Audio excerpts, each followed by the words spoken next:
So, do you need an ant room? Now, the easy answer is yes, and it's always yes. However, there might be a few reasons that would determine if it's the right decision for you. Let's take a look at some of the pros and cons to see if it's the right time to expand your space. I'll also go through some of the reasons that I've moved and built my own ant room. So stay with me and we'll get going.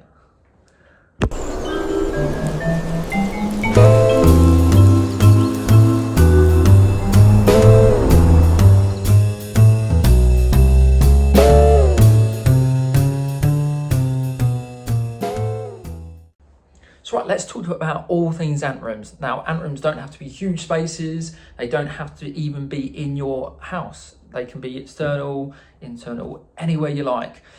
Just have a bit of imagination and you'll find a space. But they do have to be practical for what you want them for and what you need them to do. First, we need to think about the space. Space is going to be the biggest obstacle you'll come across when considering a dedicated ant space. These spaces can be entire rooms, they can be a dedicated shelving unit, they can be under the stairs cupboard, be a kitchen cupboard, anything you like. There's really an option for everyone that wants to expand their collection or create a dedicated ant space. So let's go and check out some of my setups that are in the house, and then we'll come back and we'll go through some of the pros and cons. See you soon. Right, so this is my weaver setup. It's located at the top of my stairs. I have a huge cupboard which creates this lovely countertop space for it to sit on. Now, although it's a great space for them and it's the centre point of my stairs, it has its flaws too.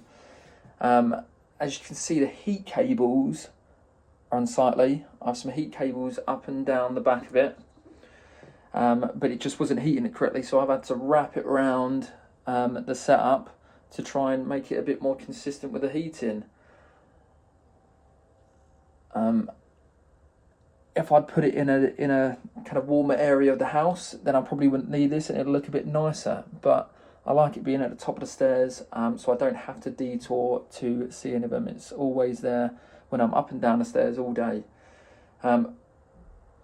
Another concern I have with it is, like, you know, if you've got kids, they will dash around the house without a care in the world, and I always get worried that I'm going to hear banging and a crash, and that'll be the end of my weavers and the most expensive setup I have to date.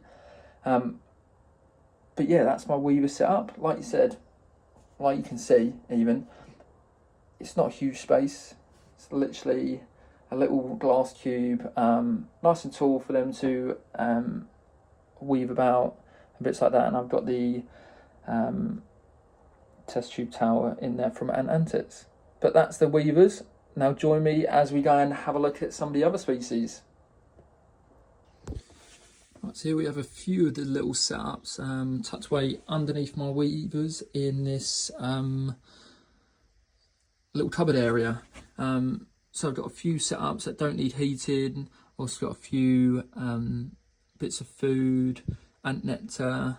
I've got the cleanup crew, so I've got the isopods and the spring towels, and all the feeding accessories, and also where I keep all the live food. So all the unsightly bits you don't want people to see are all tucked away under here.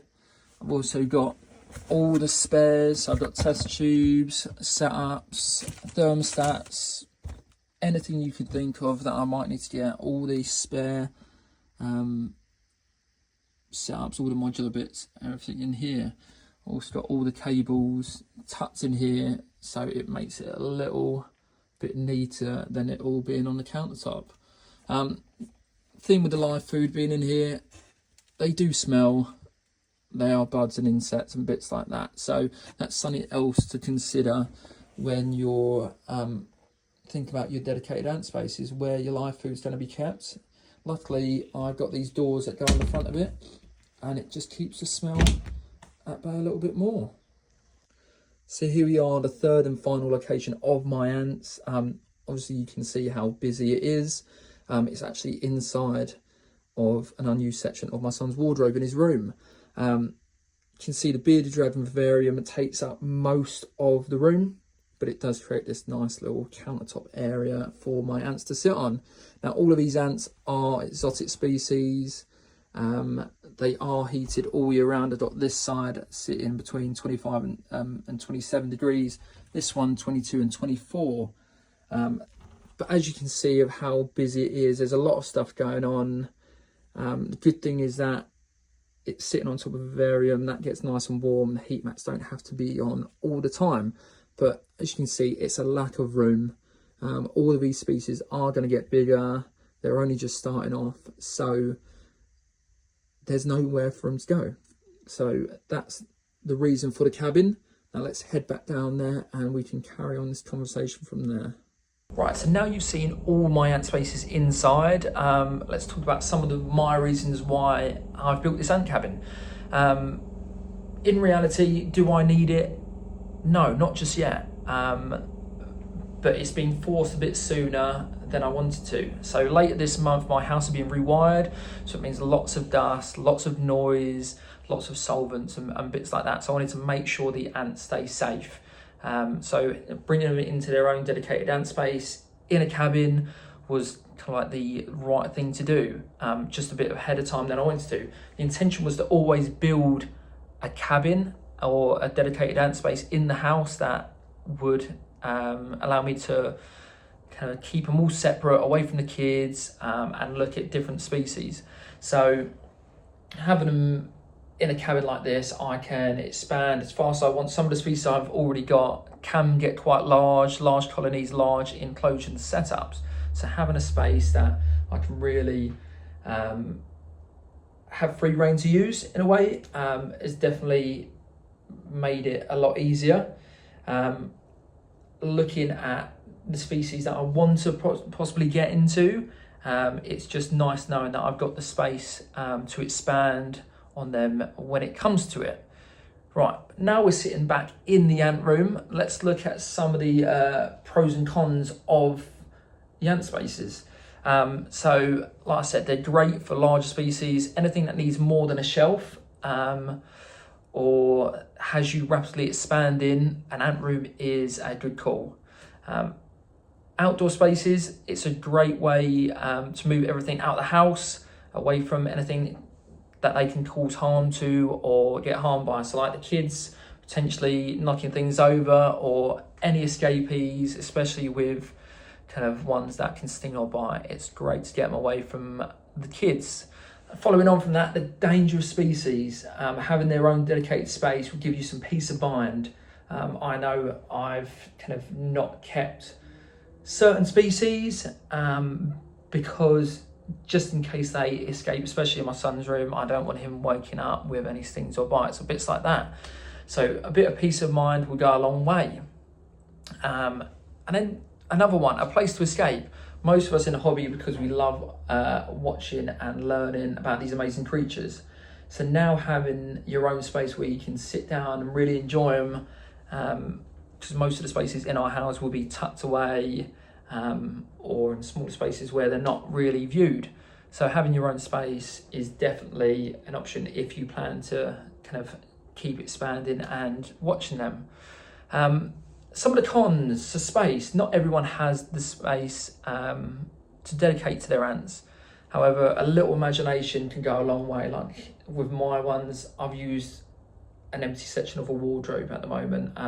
Obviously the bearded dragon's in there as well. So anything like that, so you can put them understairs or wherever, on top of bookshelves, in bookshelves, just dotted around the place. The little pop earths that I've got most of my exotics in at the moment, they're great. They can go anywhere. You can heat them. They don't have to be heated. So it gives you lots of flexibility. Heating, especially if they're out of the house. Shedding cabins are going to get a lot colder than the house. Especially during the winter months, unless you really spend the money and insulate it, and then you're still going to have some kind of heating. Means extra heating, extra insulation, extra everything, to be honest. Heating, electricity bills will go up, lighting will go up. It's a big commitment. However, just having just heating an extra room in the house can also be a lot of money, so it's something to consider with that. Now the cost, obviously, like we said, the running costs are gonna go up, but you can kind of limit it to what you want. Like I said, if you have a little space that you want to dedicate to your ants, maybe it's in a warm room of the house anyway, so that brings down the heating side of things. If it's well lit, even better. You don't have to pay for extra lighting or bits like that. So you can go as big or as small as you want with it. And that's pretty much it. It's up to you how you want to do it. I've kind of gone full whack and I've gone thousands of pounds. Obviously, some people can't do that, don't want to do that. So it's up to you and how you want to do it, if you want to make a little dedicated space. But I always think if you're going to get into the hobby, do it properly. Don't have little things dotted around. Dedicate space that you can really focus on and make it a bit more meaningful rather than random things just dotted about the house. But that's it.